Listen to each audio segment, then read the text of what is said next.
देख रहे हैं सुदर्शन न्यूज। नमस्कार, आप देख रहे हैं सुदर्शन न्यूज और मैं हूं आपके साथ अमित शर्मा। तो चलिए आपको सीधे ले चलते हैं। अब मध्य प्रदेश ऐसा करने वाला पहला राज्य होगा जहां पर मेडिकल की पढ़ाई हिंदी में होगी। इसी को लेकर हम चर्चा करेंगे। एक बड़ा पैनल फिलहाल हमारे साथ मौजूद है। कौन कौन लोग हमारे साथ मौजूद हैं उनसे आपको हम परिचय करा देते हैं। हमारे साथ डॉक्टर दिनेश गोरा जी हैं जो कि एम्स के सीनियर रेजिडेंट हैं, वो हमारे साथ जुड़ गए हैं। इसके अलावा डॉक्टर राजेंद्र वार्ष्णेय जी जो कि पूर्व संयुक्त निदेशक हैं यूपी सरकार, वो हमारे साथ जुड़ गए हैं। इसके अलावा बीजेपी की तरफ से बीजेपी के प्रवक्ता चेतन सिंह जी हमारे साथ हैं और इसके साथ ही कांग्रेस के प्रवक्ता विक्की खोंगल जी भी हमारे साथ जुड़ गए हैं। लेकिन सबसे पहले मैं डॉक्टर दिनेश आपके पास आना चाहूँगा।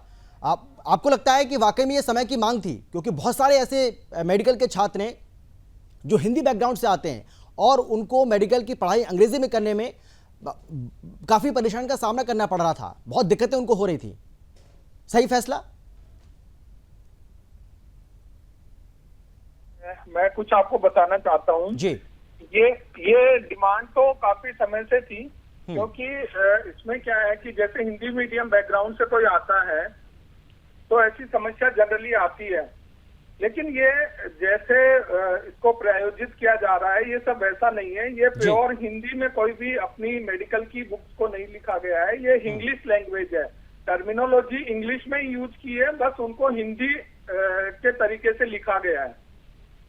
तो मुझे लगता है कि ये एक प्रयोग है, इसको होने देना चाहिए। जो इनिशियली जब 12th पास करने के बाद एक डॉक्टर बनने के लिए आता है तो इंग्लिश उसके लिए बहुत ही समस्या होती है, खास करके जब उसका बैकग्राउंड हिंदी मीडियम रहा हो। जी। ये जो प्रयोग किया गया है इसमें मैं ये फेवर में नहीं हूँ कि इसको पूर्णतया हिंदी में बदल दिया जाए, पूरी टर्मिनोलॉजी को हिंदी अनुवाद कर दिया जाए, क्योंकि जो इंटरनेशनल लेवल पे जो भी कम्युनिकेशन है, रिसर्चेस वगैरह है, उनमें इंग्लिश का काफी टर्मिनोलॉजी का पूरा यूज किया जाता है। लेकिन टर्मिनोलॉजी को इंग्लिश में लिखते हुए उसका इंग्लिश अनुवाद कैसे किया जा सकता है, ये बुक के कुछ पेजेस जो बाहर आए हैं उसके हिसाब से लगता है कि ये प्रयोग ठीक है, एक बार किया जाना चाहिए। इसके रिजल्ट समय के साथ देखने चाहिए। दूसरा, ये ऑप्शनल होना चाहिए, ऐसे नहीं कि पूरे एमपी के लिए ही हिंदी मीडियम है, ये ऑप्शनल जाना चाहिए। जिसको हिंदी नहीं समझ, इंग्लिश नहीं समझ आ पा रही, वो हिंदी की बुक्स का उपयोग किया जा सकता है। तो इस प्रयोग को इतना विरोध नहीं करके एक बार होना चाहिए। टर्मिनोलॉजी में जरूर कहना चाहूंगा कि वो पूरी इंग्लिश में ना होके, थोड़ा हिंदी में ना होके इंग्लिश उसका वर्जन होना चाहिए। तो बेसिकली ये इंग्लिश बुक्स है, Hindi books completely Hindi books नहीं है। ठीक है, मैं समझ गया आप क्या कहना चाह रहे हैं सर। चलिए मैं आता हूं आपके पास। डॉक्टर राजेंद्र वार्ष्णेय जी, आप एकदम सही फैसला, आपको क्या लग रहा है? क्योंकि मध्य प्रदेश ऐसा करने वाला पहला राज्य बना है।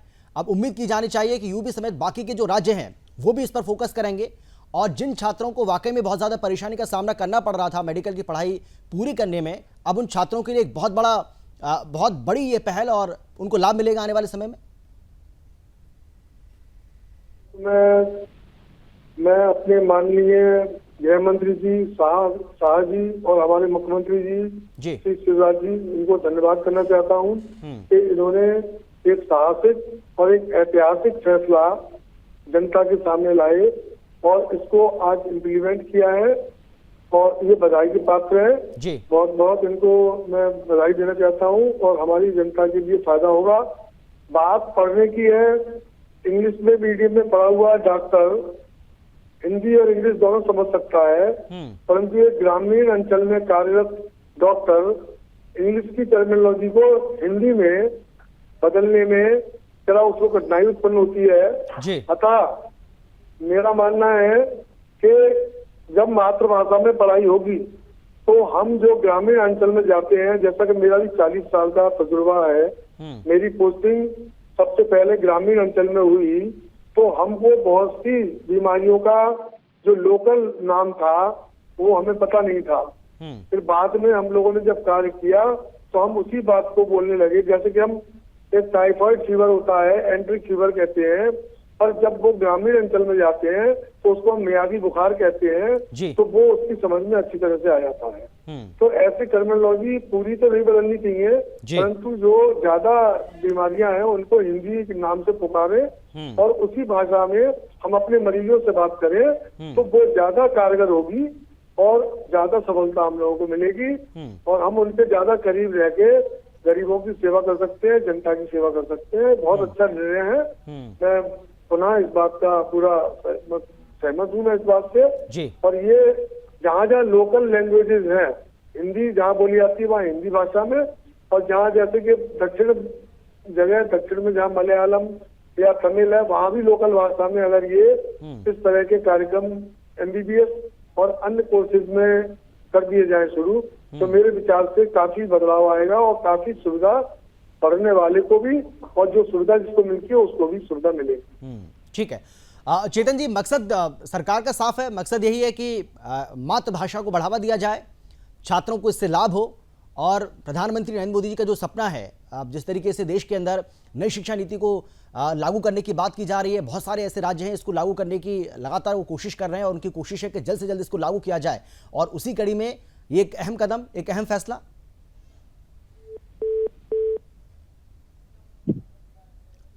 चेतन जी मेरी आवाज आ रही है आपको, सुन पा रहे हैं क्या? चलिए चेतन जी अब मेरी आवाज आ रही है क्या, आपको सुन पा रहे हैं? आपने मेरा सवाल सुना क्या? चलिए विक्की जी आपको मेरी आवाज आ रही है क्या? हाँ विक्की जी आवाज आ रही है आपको मेरी, सुन पा रहे हैं क्या? जी आ रही है, आपकी आवाज आ रही है। विक्की जी कांग्रेस पार्टी कैसे देख रही है मध्य प्रदेश सरकार के इस फैसले को, और आने वाले समय में हो सकता है कि जो बीजेपी शासित राज्य हैं वहां हो सकता है कि ऐसी और पहल देखने को मिले? देखिए कांग्रेस पार्टी की ओर से हम स्वागत करते हैं जी। देश हमारी राजभाषा हिंदी को जितना बढ़ावा, जितना प्रोत्साहन दिया जाए, तो कांग्रेस पार्टी ने विगत कई वर्षों से लगातार जब सत्ता में रही है कांग्रेस पार्टी ने अनुसंधान के क्षेत्र हो चाहे मेडिकल के क्षेत्र हो, तमाम क्षेत्रों के अंदर हिंदी को आगे बढ़ाने का प्रयास अवश्य किया है, इसमें कोई शक और शुबा नहीं। लेकिन कहीं ना कहीं भारतीय जनता पार्टी सारे प्रोग्राम्स को बिना सोचे समझे एक इवेंट में तब्दील करने का जो कार्य करती है और उसके पीछे जो होमवर्क किया जाना चाहिए, जो बैकग्राउंड में जो मेहनत की जानी चाहिए, जो अनुसंधान और जो रिसर्चेस किए जाने चाहिए कि किस प्रकार से हम हमारा जो सिलेबस है उस सिलेबस को कैसे डिजाइन किया जाएगा, हमारे प्रॉपर आज नहीं। आपको इसमें ऐसा क्यों लग रहा है विक्की जी, आपको ऐसा क्यों लग रहा है कि इसमें कोई होमवर्क नहीं किया गया, इसमें जल्दबाजी की जा रही है, आपको ऐसा क्यों लग रहा है? भाई विक्की जी एक बात बताइए, 9 डॉक्टर्स की एक टीम का गठन किया गया और 9 डॉक्टर्स की टीम ने 4 महीने तक लगातार मेहनत की है और उसके बाद इसका हिंदी में अनुवाद किया है, और आप कह रहे हैं जल्दबाजी में फैसला ले लिया गया। पहले ये कहा जा रहा था कि सिर्फ इसको एक कॉलेज से लागू किया जाएगा, लेकिन अब पूरे MP में इसको बड़े स्तर पर लागू किया जा रहा है जहां पर हिंदी में पढ़ाई होगी मेडिकल की। आपको ऐसा क्यों लग रहा है कि जल्दबाजी में फैसला लिया?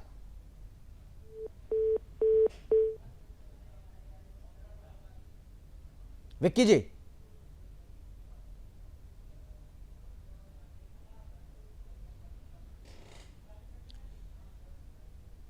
विक्की जी मेरी आवाज पहुंच रही है क्या आप तक?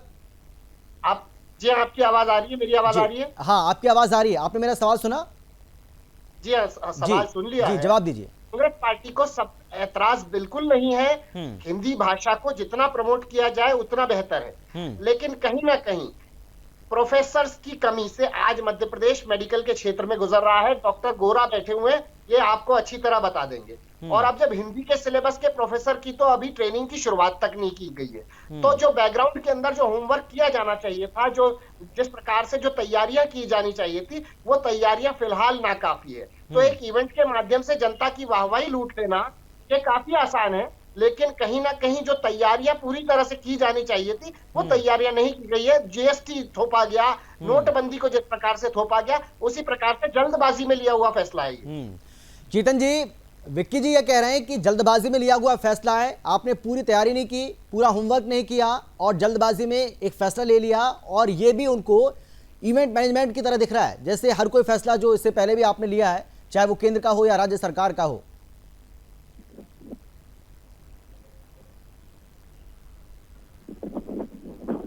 चेतन जी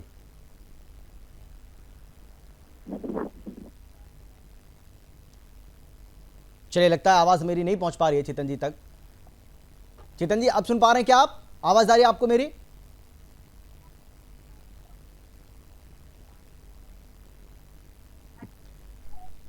चलिए, चेतन जी को आवाज ही नहीं आ रही है मेरी। डॉक्टर दिनेश, मैं आपसे जानना चाहूंगा, ये जो कह रहे हैं विक्की जी कि पूरी तैयारी नहीं की है, जल्दबाजी में फैसला लिया गया है, भाई हिंदी के प्रोफेसर साहब कहाँ से लाएंगे, बच्चों को पढ़ाने के लिए प्रोफेसर साहब कहाँ से लाएंगे, उसकी क्या कोई तैयारी आपने की है? आपको लगता है ऐसी कोई खामी आपको नजर आ रही है क्या?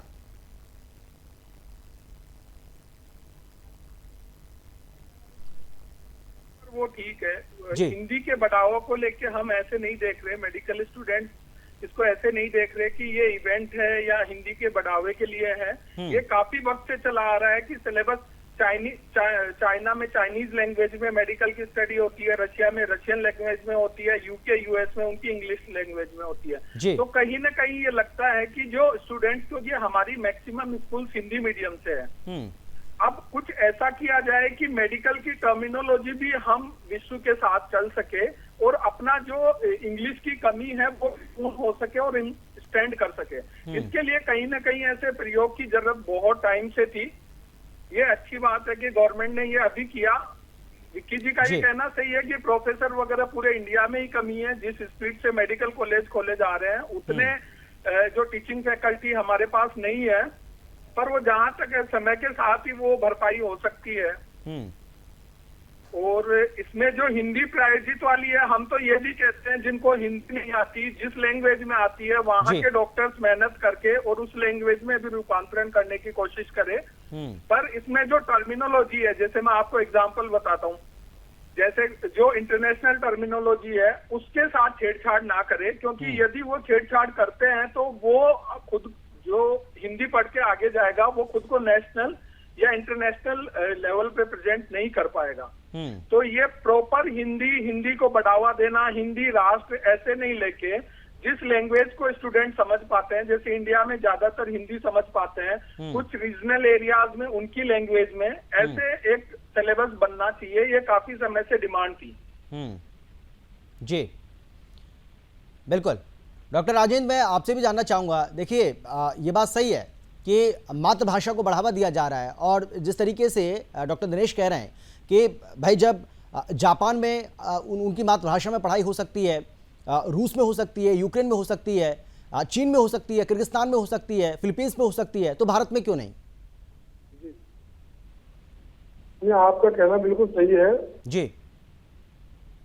एक्चुअल में हम भारत में रहकर भारत की भाषा की बुराई तो करते हैं, परंतु मैं ये उन माँ बाप से पूछना चाहता हूँ कि जो बच्चे अपने यूक्रेन में, रशिया में, चाइना में भेजते हैं और वहां पर 3 महीने में वो टर्मिनोलॉजी सीख जाते हैं और वहां उनकी लैंग्वेज को आत्मसात कर लेते हैं, तो जब कोई भी बच्चा विदेश में जाकर वहां की भाषा आत्मसात कर सकता है, वहां की टर्मिनोलॉजी को सीख सकता है। जी। मेरे भी घर से गए थे रशिया में आज से 10 साल पहले, और वो वहाँ रशियन बहुत अच्छी बोलते हैं और कोई उन्हें प्रॉब्लम नहीं आई और डिग्री लेके आए। आज वो एक अच्छे उच्च संस्थान में कार्यरत है और हम अपनी हिंदी लैंग्वेज के प्रति इस तरह की मतलब सोच रखते हैं। मैं तो समझता हूँ कि हमें सबसे पहले सम्मान अपनी मातृभाषा को देना चाहिए। बिल्कुल सही बात। मैं ऐसे कई डॉक्टर्स को जानता हूँ जो इंग्लिश में ही बात करना चाहते हैं, हिंदी में बात ही नहीं करना चाहते हैं, चाहे वो कितने भी गांव से हिंदी बोलकर पढ़े लिखे बड़े हों। तो मेरा मतलब ये कहने का है कि हमें पहले अपनी मातृभाषा का सम्मान करना चाहिए जी। सिर्फ क्रिटिसाइज करने से कुछ नहीं होगा, क्योंकि डॉक्टर बनने के बाद मैं भी 40 साल सेवा में रहा हूँ और मैंने अपने 20 साल ग्रामीण अंचलों में कार्य किया है जी। और मैं दावे के साथ कहता हूँ कि मैंने हिंदी में पुस्तक लिखना भी शुरू किया। मैं पहली क्लास से इंग्लिश मीडियम में पढ़ा, पर आज मेरी 8 पुस्तकें हैं जो 8 का 8 हिंदी में लिखी हुई है। इसमें मैंने 3 में पोएम लिखी है, इसमें सब स्वास्थ्य से संबंधित है। तो मेरा मानना ये है कि वो मेरी इतनी फेमस हुई कि सभी अंचलों में चल रही है वो, और लोग उसे पसंद करते हैं, मुझसे कहते हैं कि आपने हिंदी में लिखा बहुत अच्छा लगा और हमें बहुत सी बातें आप पता लगी। बिल्कुल। तो और जब अपनी हम अपनी मातृभाषा पर गर्व है हमें, बिल्कुल सही बात है, आपने बिल्कुल सही कहा कि अगर अब हमारी मातृभाषा में कोई अगर हमें पढ़ाई हो रही है तो उससे अच्छी बात क्या हो सकती है हमारे लिए। लेकिन चेतन जी, मैं आपसे जानना चाहूँगा, जो सवाल उठ रहे हैं हमारे जितने भी पैनलिस्ट हैं उनको आपने सुना होगा, कुछ पैनलिस्ट का ये मानना है, उनको इस बात की शंका भी है कि कहीं ऐसा तो नहीं है कि इसमें थोपने की कोशिश की जा रही है, या ऑप्शन रहेगा, जिसको हिंदी में पढ़ाई करनी है वो हिंदी में करे, जिसको इंग्लिश में करनी है वो इंग्लिश में करे। आपके पास क्या जानकारी है? आज देश के लिए चिकित्सा शिक्षा क्षेत्र का ऐतिहासिक दिन है और इस इतिहास का साक्षी बनने का सौभाग्य मध्य प्रदेश और मध्य प्रदेश में भी हमारी राजधानी भोपाल राजा भोज की नगरी को मिला है। सबसे पहले तो मैं माननीय मुख्यमंत्री जी का, उनकी पूरी टीम का हृदय से हार्दिक अभिनंदन करता हूँ, स्वागत करता हूँ कि ऐतिहासिक जो कदम उन्होंने उठाया है, आजादी के 75 साल का अमृत जिसको कह रहे हैं ना, अमृत उत्सव पूरा देश मना रहा है, तो उस अमृत का एक अमृत हमारे मध्य प्रदेश में भी आकर के गिरा है। जो प्रश्न आपने मुझसे पूछा है जी, पहले भी माननीय मुख्यमंत्री जी ने बहुत स्तर पर सारे जगह पे इस बात को बहुत क्लियर किया है कि ऑप्शनल है, ये थोप नहीं रहे, एक नई शुरुआत है। इस नई शुरुआत को कहां तक कितना बढ़ाना है ये समय तय करेगा। समय के साथ ही ऐसा जो नहीं है कि किसी विषय में अगर मान लीजिए कि इससे नुकसान हो रहा है, हम लोगों के स्वास्थ्य के साथ खिलवाड़ करने के लिए नहीं बैठे। हम लोगों को स्वास्थ्य के मामले में बेहतर से बेहतर, चाहे वो भाषा का मामला हो, चाहे ज्ञान का मामला हो, चाहे लेबोरेटरी का मामला हो, चाहे टेक्नोलॉजी का मामला, हम अच्छा काम करके अच्छा स्वास्थ्य की शिक्षा देने की तैयारी कर रहे हैं। रही बात जिन लोगों को आज हिंदी को लेकर के इतनी तकलीफ, इतना दर्द है, हो सकता है कुछ लोगों को हो, क्योंकि कुछ लोगों की स्थापना ही अंग्रेजों ने की, तो अंग्रेजी प्रेम तो जाएगा नहीं। तो कोई भी लोग भी हो सकते हैं, उसको मैं किसी राजनीतिक आधार पर बांटना नहीं चाहता, लेकिन कई लोगों का वास्तव में अंग्रेजी प्रेम बहुत है, जरूरत से ज्यादा है। जो लोग इस बात को कहते हैं उनको कभी ध्यान रखना चाहिए कि रूस की शिक्षा को देखते हैं आप, जर्मनी की शिक्षा को देखते हैं आप, चाइना की शिक्षा को देखते हैं, चाइना विश्व में किससे कमजोर है। हमारा प्रतिद्वंदी है, हो सकता है, लेकिन इसका तात्पर्य ये नहीं है कि उसकी उपलब्धियों को हम इग्नोर करना सीखें। अगर अंग्रेज और ब्रिटेन में जाकर के इस तरह की बात करते हैं, अगर अमेरिका अंग्रेजी की बात करता है, जर्मनी में लोग जर्मन भाषा में सारा काम करते हैं, स्पेनिश में करते हैं, तो हिंदी को हिंदुत्व में और भारतीयता में करने में क्या दिक्कत है? अगर कहीं कोई दिक्कत होगी तो हम उस पर फिर से काम करेंगे ना। अगर कहीं लगता है इससे मानव सभ्यता का नुकसान हो रहा है तो निश्चित रूप से सरकार उस पर विचार करेगी। सरकार बहुत खुले मन से काम कर रही है, अगर अच्छा है तो वेलकम, जहां लगेगा कि अच्छा नहीं है उस पर विचार करेगी। ठीक है, एक छोटे से ब्रेक के लिए हमें रुकना है और ब्रेक के बाद जब हम आएंगे तो एक बार फिर से चर्चा को हम आगे बढ़ाएंगे, क्योंकि अपने आप में ये एक बहुत अहम विषय हो जाता है और ये कहा जा रहा है कि शिक्षा के क्षेत्र में, शिक्षा जगत में एक बहुत बड़ी क्रांति इससे आने वाली है। चर्चा इस बात को लेकर हम कर रहे हैं कि मध्य प्रदेश सरकार की ओर से एक बड़ा फैसला लिया गया है और फैसला मेडिकल की पढ़ाई को लेकर लिया गया है, क्योंकि अब मेडिकल की पढ़ाई अंग्रेजी के साथ साथ हिंदी में भी हो सकेगी। और जो हिंदी भाषी छात्र हैं, बहुत सारे ऐसे छात्र हैं जिन्होंने हिंदी में पढ़ाई की है, हिंदी का उनका बैकग्राउंड है, लेकिन जब अंग्रेजी में वो MBBS की पढ़ाई करते हैं तो उनको समस्याओं का सामना करना पड़ता है। सरकार ने इसको बखूबी समझा और अब मध्य प्रदेश सरकार ने बड़ा फैसला लेते हुए हिंदी में भी मेडिकल की पढ़ाई करने का फैसला लिया है। इसी को लेकर हम चर्चा कर रहे हैं। तमाम जो खास मेहमान हैं हमारे साथ लगातार बने हुए हैं। मैं विक्की जी आपके पास आना चाहूँगा। देखिए, आप स्वागत तो कर रहे हैं इस फैसले का, लेकिन खुले मन से नहीं कर रहे हैं, उसमें भी बहुत सारे सवाल आप खड़े कर रहे हैं। ये तो गलत बात है ना। अगर आप किसी चीज़ का, किसी बात का अगर स्वागत कर रहे हैं तो खुले मन से करिए, उसमें स्वागत भी कर रहे हैं, सवाल भी खड़े कर रहे हैं। बात समझ नहीं आ रही मुझे। आदरणीय अमित जी, स्वागत इसीलिए कर रहे हैं क्योंकि जिस लीग पर कांग्रेस पार्टी ने हिंदी और हिंदी को अनुसंधान के क्षेत्र में हो, चिकित्सा के क्षेत्र में हो, या इस देश के प्रत्येक क्षेत्र के अंदर जिस ताकत के साथ आगे बढ़ाया था, उसको ही आज जो है प्रधानमंत्री मोदी जी के नेतृत्व में आगे बढ़ाया जा रहा है। इस चीज का हम स्वागत कर रहे हैं। लेकिन कहीं ना कहीं सारी तैयारियां जिस प्रकार से, जैसा कि मैंने पहले कहा, GST को थोपा गया बिना अनुसंधान के, 1000 अमेंडमेंट करने पड़े। नोटबंदी में अभी सुप्रीम कोर्ट ने कहा कि भैया क्या फायदा हुआ देश को, बताइए आप। तो जैसी तैयारी, जैसा होमवर्क, जैसा बैकग्राउंड में जो रिसर्चेस होने चाहिए थे, हम उस पर उंगली उठा रहे हैं। आज मोदी जी की और अमित शाह जी की भी मातृभाषा हिंदी नहीं है, उनकी मातृभाषा गुजराती है। यदि वो गुजरात में जाकर किसी रिमोट एरिया के अंदर, छोटे से एरिया के अंदर अगर अपना भाषण देते हैं तो निश्चित रूप से गुजराती में देते हैं। ये हमने देखा है, पूरे देश ने देखा है। तो देश के अंदर पग पग पर भाषा बदलती है। तो हमारा ऐसा मानना है कि एक समग्र रूप से प्रत्येक भाषा के लिए जो कंपैटिबल हो, हर एक क्षेत्र से आने वाला, चाहे वो साउथ का बच्चा हो, चाहे नॉर्थ का हो, चाहे पश्चिम बंगाल का हो, महाराष्ट्र या गुजरात का हो, अब प्रत्येक बच्चा उस सिलेबस के साथ में अपने आप को कंफर्टेबल कैसे महसूस करे, इसके लिए यदि पहले से तैयारी की जा सकती थी तो ज्यादा बेहतर होता। अंग्रेजों की मुखबिरी करने वाले ये हमको ना समझाएं कि हमने इस देश के अंदर हिंदी के मातृभाषा के लिए क्या किया है क्या नहीं किया। ये सिर्फ हिंदी भाषी राज्यों के लिए एक प्रोपोगेंडा मशीन भी करने का प्रयास कर रहे हैं। अगर ये नहीं कर रहे होते तो आज अमित शाह जी अगर भोपाल में आए हैं या ग्वालियर में पधारे हैं तो वो सबसे पहले इस बात पर क्वेश्चन करते कि मेडिकल एंट्रेंस का एग्जाम हो, पीएमटी का एग्जाम हो, व्यापम के माध्यम से जिन बच्चों का भविष्य को रौंदा गया हो। अभी हाल ही में हजारों करोड़ रुपए का नर्सिंग घोटाला हुआ है प्रदेश के अंदर, जिसकी सीबीआई में जांच चल रही है। क्या उन्होंने एक बार भी इस बारे में बात की? नहीं की।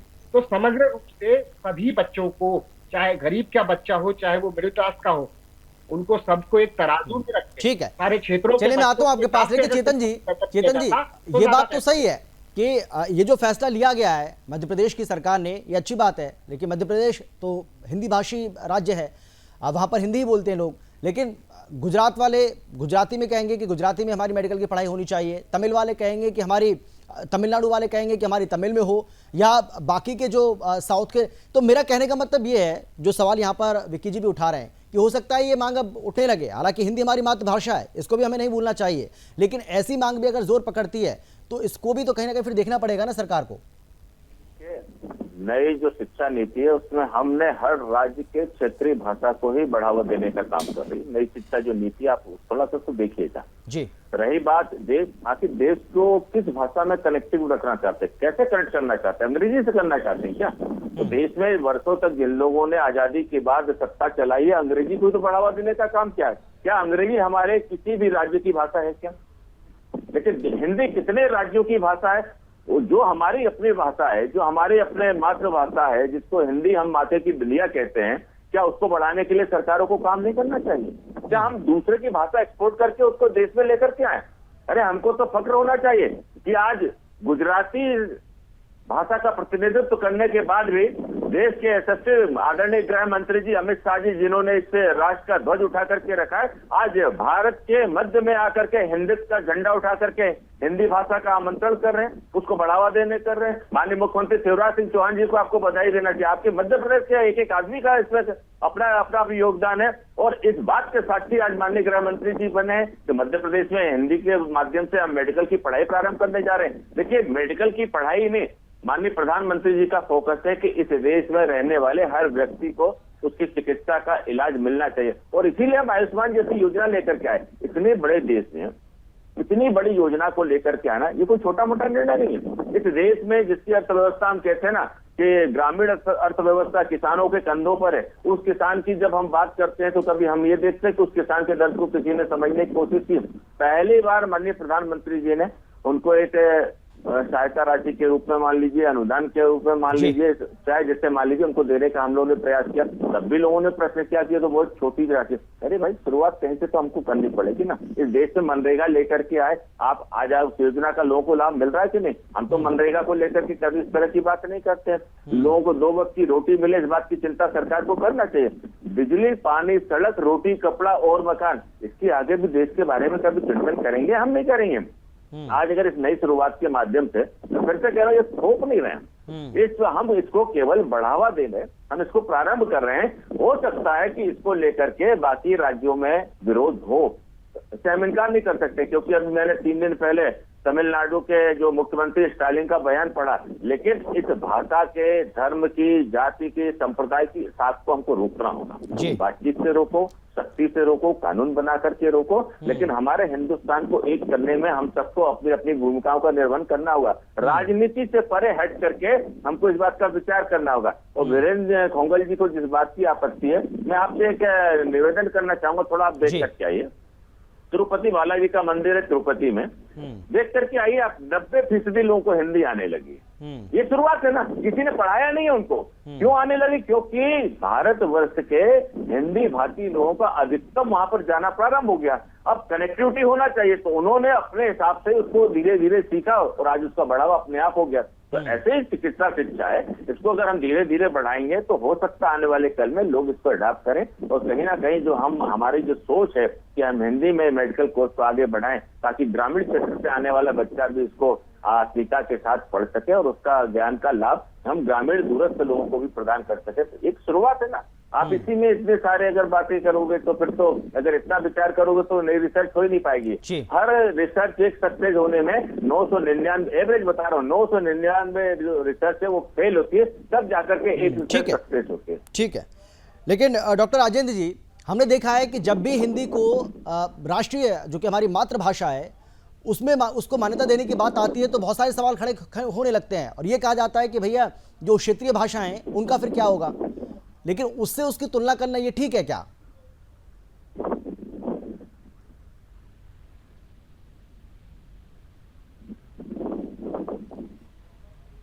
राजेंद्र जी, मेरी आवाज आ रही है आपको? सुन पा रहे हैं क्या आप?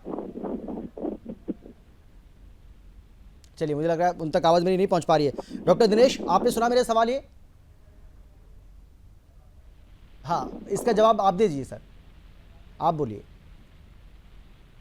इसमें सर राष्ट्रीय भाषा या ऐसा मतलब कोर्स का थोपने जैसा कुछ नहीं है। जहाँ तक है हिंदी का प्रयोग है, जो देश के अधिकतम हिस्सों में हिंदी समझी और बोली जाती है, लेकिन जो जिन राज्यों में हिंदी नहीं आती या जिन लोगों को हिंदी नहीं आती, उनकी रीजनल लैंग्वेज में भी इस कोर्स को कन्वर्ट किया जा सकता है। पर जो मैंने शुरू से बताया कि कोर्स कन्वर्ट करने पे ये ध्यान रखना पड़ेगा कि वो बच्चा केवल अपने लैंग्वेज को ही ना समझे, उसको समझ में नहीं आए, खुद को इस लायक भी बनाए कि वो नेशनल या इंटरनेशनल लेवल पे प्रोजेक्ट हो पाए।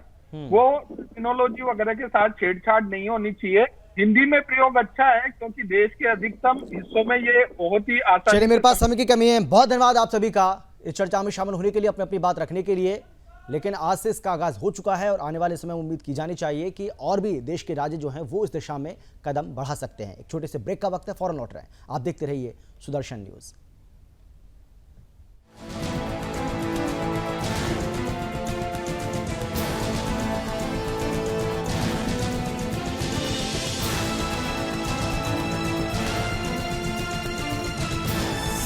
आप देख रहे हैं सुदर्शन न्यूज।